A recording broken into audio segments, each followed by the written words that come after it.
¿Qué tal? Semana Santa se ha convertido para la información en México como en un hoyo negro para el universo galáctico. Como que no existe nada. Y no es cierto, ¿eh? Se ha demostrado que los taxis que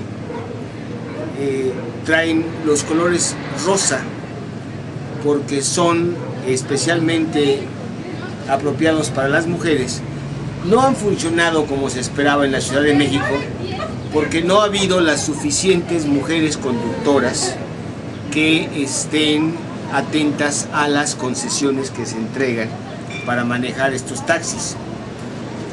En el DF, que hay muchos taxis y hay mucha gente. El problema es cuando en Tejupilco aparecen de repente, con tal de simular, como todos siempre pasa, unos taxis que traen unas franjas color de rosa y que tienen todo menos una mujer que los conduzca, y sí, en cambio, unos hombres mal educados que los manejen.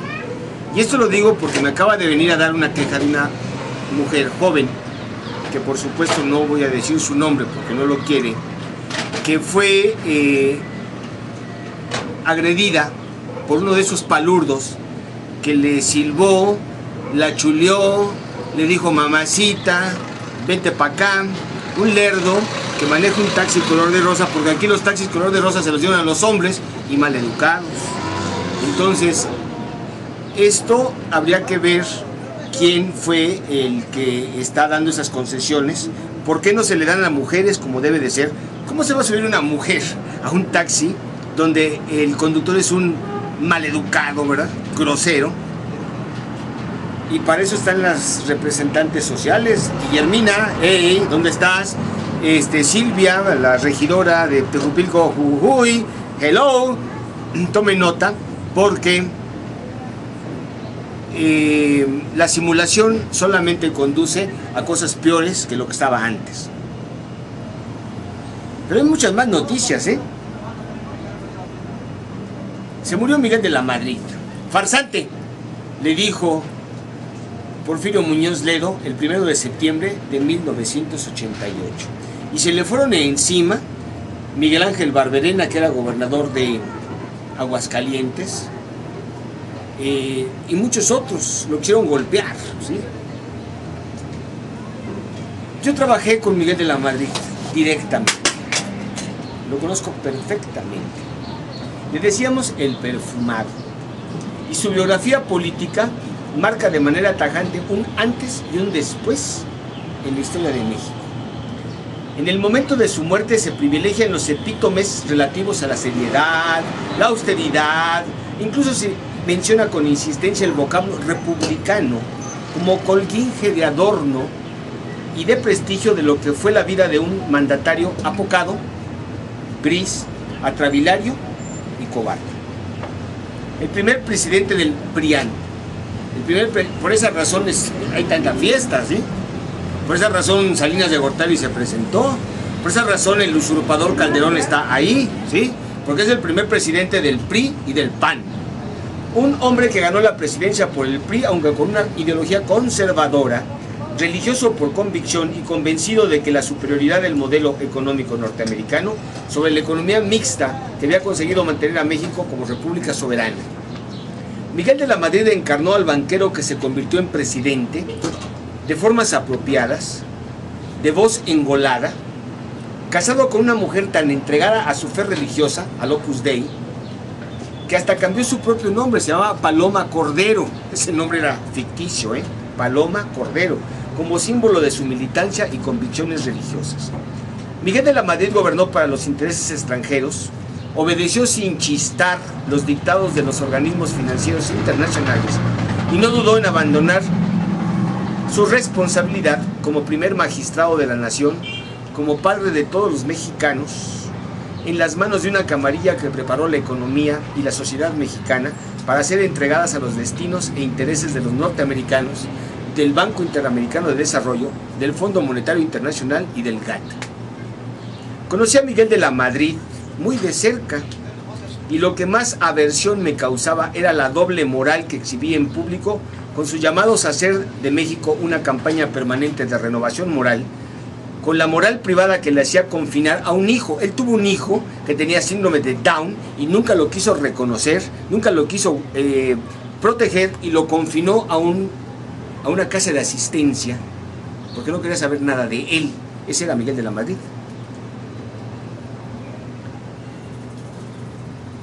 La moraleja es que Miguel de la Madrid es muy semejante a Vicente Fox, quien ni siquiera se atrevió a tener hijos propios.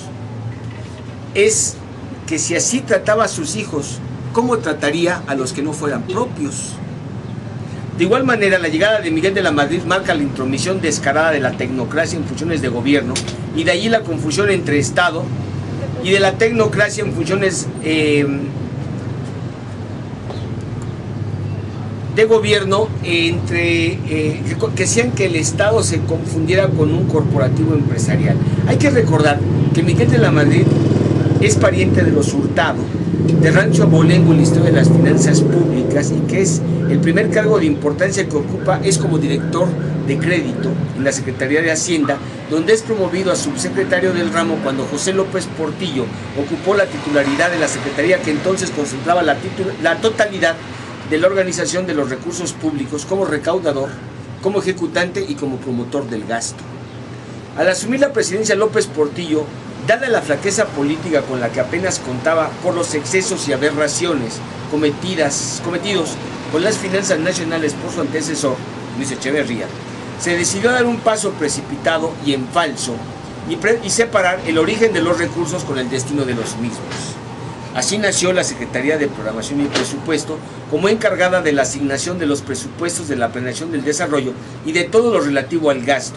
Obviamente, esta dependencia asumió el rostro más deseado y más hermoso de la administración pública. Tan es así que de allí salieron 3 presidentes en infinita India: Miguel de la Madrid, Carlitos Salinas de Gortari y Ernesto Zedillo Ponce de León. En tanto que la Secretaría de Hacienda se quedó con la cara fea de la misma moneda, del rostro lejano, la de la cobranza y recaudación. Sin embargo, el nacimiento de la Secretaría de Programación y Presupuesto provocó inmediatamente diatribas y jaloneos muy intensos y públicos, lo que le costó el puesto a Carlos Tello I, a Ricardo García Sáenz. Total que en 1978 es designado Miguel de la Madrid, y es el año en que este comentarista es invitado a integrarse como parte de la asesoría del secretario como analista de información y modelos matemáticos. Desde ahí fue mi primer trabajo. Como cualquier joven recién egresado, pues había que aprovechar una oportunidad que se la ofrecían como una gran plaza, ¿verdad? Me tocó ser testigo de cómo se llenaban los cargos públicos con jóvenes egresados de escuelas particulares, al grado tal de que llegué a ser el único universitario real, UNAM, en un mundo de especialistas en saberes fácticos, ansiosos de servir, atizados por el instinto de interés personal y animados por el egoísmo más radical. Pero me tocó ver también cómo el secretario se manejaba enteramente según lo dispusiera su gente de confianza, donde destacaba el hoy poderoso senador Emilio Gamboa Patrón Luján, yucateco por cierto, que era su secretario particular. El chaparrito pelón, escribiría en sus memorias José López Portillo en referencia a Salinas de Gortari, se había adueñado de Miguel de la Madrid desde que estaba al frente de la Secretaría de Programación y Presupuesto. Miguel de la Madrid nunca entendió el poder real que representaba la presidencia de la República Mexicana, y menos aún la autoridad que simbolizaba ese lugar. Aquella imagen, el 1 de septiembre de 1982, quienes no la conocen, búsquenla por favor, en donde está sumido en su curul, invitado en el Palacio de San Lázaro, mientras López Portillo anunciaba la nacionalización de la banca. Es la verdadera estatura de este diminuto, en realidad es muy chaparrito, más chaparrito que yo soy chaparrito, político que usaba de las gracias y florituras de su tocayo González Avelar, de Miguel González Avelar, y de su compadre Ramón Aguirre para conseguirle las viejas y disfrutar la bohemia, mientras el país se le caía a pedazos. El sexenio de Miguel de la Madrid, que inició con un desmantelamiento total de la industria paraestatal, la venta de banca a terceros ajenos a los dueños originales, entregar a pillos como Cabal Peniche o el divino Isidoro Rodríguez, provocó la quiebra completa de la infraestructura industrial. La explosión en San Juanico, que enlutó a cientos de personas, y las consecuencias del terremoto de 85, que exhibió la fragilidad de los malos gobiernos y la ineptitud de los peores políticos. Desde ahí viene todo, ¿verdad? Hoy estoy escuchando en la radio y en las noticias que los priistas mienten al decir que no es verdad eso y que se ha hecho un mito que los chilangos, yo, solamente nos dedicamos a organizar, pero quién enterró a los muertos, quién trajo después la luz, el agua. Falso, todo eso es falso. Al finalizar del sexenio de Miguel de la Madrid, en 1988, el país arrastraba una devaluación, de más de 3000%, tasas de inflación anuales de 120%, una deuda que equivalía 3 veces más que la que había dejado López Portillo, que era como 10 veces más de la que había dejado Luis Echeverría, desempleo y marginación como nunca antes. Aún así, lo peor que hizo Miguel de la Madrid no fue la economía, sino fue haber defenestrado, desacralizado la figura presidencial, derrumbada el aura mágica que la hacía inviolada. La terquedad autoritaria para imponer a sus amistades en el gobierno federal y en los estados de la República orilló a que una parte del PRI se escindiera y surgiera la corriente democrática. La corriente democrática, que fue la división que sacó, encabezada por Porfirio Muñoz Ledo y por Cuauhtémoc Cárdenas. Las interrupciones a Miguel de la Madrid en sus informes de gobierno demostraron el arrojo y determinación de mexicanos como Muñoz Ledo para llevar a cabo la lucha en otros frentes y para separarse de un proyecto político ajeno, extraño y contrario al bienestar nacional. Finalmente, el episodio más dañino de lo que fue para México la presidencia de Miguel de la Madrid, más que la devastación del terremoto, fue la complacencia y la complicidad que tuvo este señor para imponer a Carlos Salinas de Gortari como su sucesor frente a una elección que demostró evidencias de fraude generalizado en contra de Cuauhtémoc Cárdenas, quien ganaba antes de que se suspendiera el conteo electoral en aquel episodio que la épica le llama hoy en día se cayó con doble L o se cayó con Y el sistema, pero también contra Manuel Cloutier y contra Rosario Ibarra de Piedra, doña Rosario, la primera mujer que contendió por la presidencia, no la tonta esta que fomenta el lavado de dinero, ¿verdad? Como corolario hay que señalar que el gobierno de Miguel de la Madrid es exactamente, y eso es lo más importante hoy en día, ¿sí? Eso es a lo que quiero llegar. Carlos Salinas de Gortari fue el promotor de la candidatura de Miguel de la Madrid para que fuera presidente de México. Hoy en día Carlos Salinas de Gortari es el promotor de la candidatura de Enrique Peña Nieto para que sea candidato por el PRI.